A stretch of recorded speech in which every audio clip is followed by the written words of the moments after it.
Assalamualaikum warahmatullahi wabarakatuh. Sahabat muslim, dalam kesempatan ini saya ingin menyampaikan metode menghafal Al-Quran dengan mushaf bitikror. Mushaf Al-Quran dengan metode tikror adalah bentuk sistemisasi dari cara menghafal Al-Quran paling tua dan yang banyak diamalkan oleh para hufadz dari dulu hingga sekarang. Rasulullah SAW bersabda, "Peliharalah selalu Al-Quran, demi zat yang jiwaku berada di tangannya. Sungguh ia lebih cepat hilang daripada unta yang terikat." Hadis riwayat Al-Bukhari. Menurut pensyarah hadis, memelihara Al-Quran adalah dengan mengulang-ulang bacaan Al-Quran secara terus-menerus. Ketika ditanya tentang kekuatan hafalannya, Imam Al-Bukhari menjawab, "Saya tidak menemukan cara menghafal lebih efektif selain dengan cara terus-menerus melihat tulisan dan mengulang-ulang perkataan, karena itulah sejatinya hafalan." Dari hasil penelitian kesehatan modern, ditemukan fakta bahwa tikror atau repetition atau pengulangan itu sangat membantu menguatkan hafalan. Simpulan dari penelitian ilmiah itu adalah, repetition is the key to memorization. The more you say it, the more likely you will remember it. Pengulangan adalah kunci untuk hafalan. Semakin sering Anda mengucapkannya, semakin kuat kamu mengingatnya. Menurut kesaksian Syekh Abu Umar Al-Iraqi, para santri tahfidz di Masjid Nabawi dan Haramaki juga melakukan tikror sekurang-kurangnya sebanyak 40 kali pengulangan. Dari dasar itulah kami menyusun metode menghafal bitikror yang disatukan dengan mushafnya. Tujuannya agar para pembaca Al-Quran bisa hafal Al-Quran tanpa menghafalkannya. Dengan syarat metode ini dijalankan dengan sebenar-benarnya. Adapun penjelasan tentang mushaf Al-Quran bitikror adalah sebagai berikut. Bagian kolom-kolom penanda tikror. Yang pertama, 3 baris kolom paling atas diberi tanda TL adalah kolom-kolom penanda tilawah. Kolom ini berjumlah 24 kolom. Kedua, setiap kolom ditandai dengan 5 kali penandaan. Setiap 1 kali membaca, bubuhkan tanda 1 kali. Penandaan dapat menggunakan tanda silang lingkaran seperti contoh di bawah ini. Tanda 1 kali baca, tanda 2 kali baca, tanda 3 kali baca, tanda 4 kali baca, dan tanda 5 kali baca. Atau tanda pagar dan bintang seperti contoh di bawah ini. Yang ketiga, kolom-kolom di bawah basmalah adalah kolom-kolom untuk penanda tikror atau penanda pengulangan bacaan setiap penggalan yang telah ditentukan. Yang keempat, kolom penanda tikror terdiri dari 168 kolom, ditambah 21 kolom di kolom paling kiri untuk meletakkan nomor-nomor ayat dan tanda pengulangan. Disebut tikror makro. Yang kelima, nomor-nomor ayat ditulis dalam 8 kolom dengan penggalan 2 kolom yang dipisahkan oleh tanda tikror. Misalnya TM1, tikror makro 1, TM2, tikror makro 2, TM3, tikror makro 3,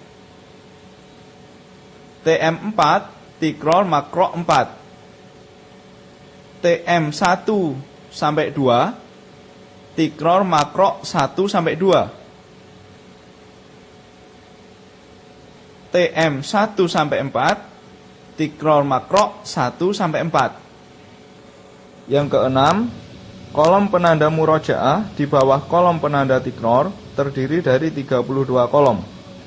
Ditambah kolom-kolom di paling kiri yang diberi tanda MR, yang berarti murojaah. Selanjutnya, bagian khot Al-Quran. Yang pertama, Setiap kolom qad mushaf diberi identitas nama dan nomor surat yang diletakkan di kiri atas. Nomor dan awal kalimat juz diletakkan di kanan atas. Yang kedua, nomor halaman diletakkan di bawah qad mushaf. Yang ketiga, blok warna menandakan pembagian satu halaman menjadi 4 makro. Satu makro sama dengan 1/4 halaman. Qad yang diberi warna biru di awal ayat atau awal penggalan merupakan tanda awal makto. Qad yang diberi warna buram di akhir ayat atau akhir penggalan ayat merupakan tanda akhir makto. Satu makto sama dengan setengah makro atau 1/8 halaman. Satu makto bisa terdiri dari satu ayat atau lebih. Setiap 2 makto disatukan menjadi 1 makro.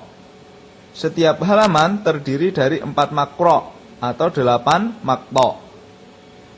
Yang keempat, ayat-ayat yang terlalu panjang dan tidak bisa dijadikan 1 makto dipotong-potong menjadi beberapa makto.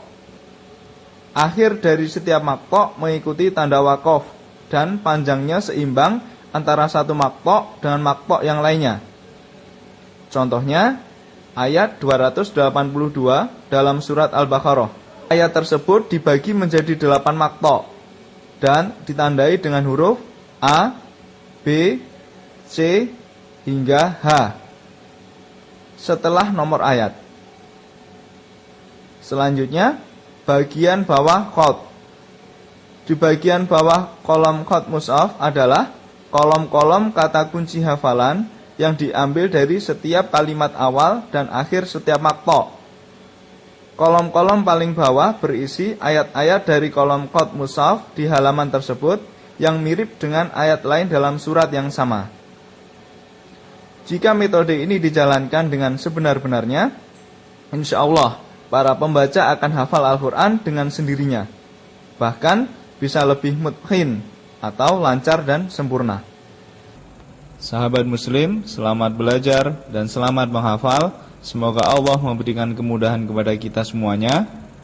Dan semoga Al-Quran memberikan syafaat di hari kiamat kelak.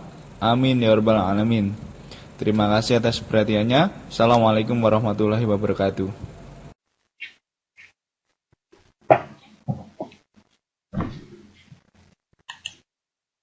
Apa sih pentingnya punya hafalan Al-Quran? 1. Agar kita punya wirid Al-Quran, sebab sebaik-baik zikir adalah bacaan Al-Quran. 2. Agar bisa menjadi ahlinya Allah dan manusia pilihannya. 3. Agar hati tidak kosong dan diisi oleh desakan nafsu dan bisikan syaitan. 4. Agar mendapatkan syafaat Al-Quran dan mendapatkan kenaikan derajat di surga. Waduh, kalau ngapalin Quran otak gua udah kagak sanggup deh. Emangnya ngapalin Quran itu kayak nginget-inget rumus matematika begitu? Hebat amat. Gunung aja jeblok, apalagi otak kita. Lau anzalna hadal Qur'ana ala jabalin lara'aitahu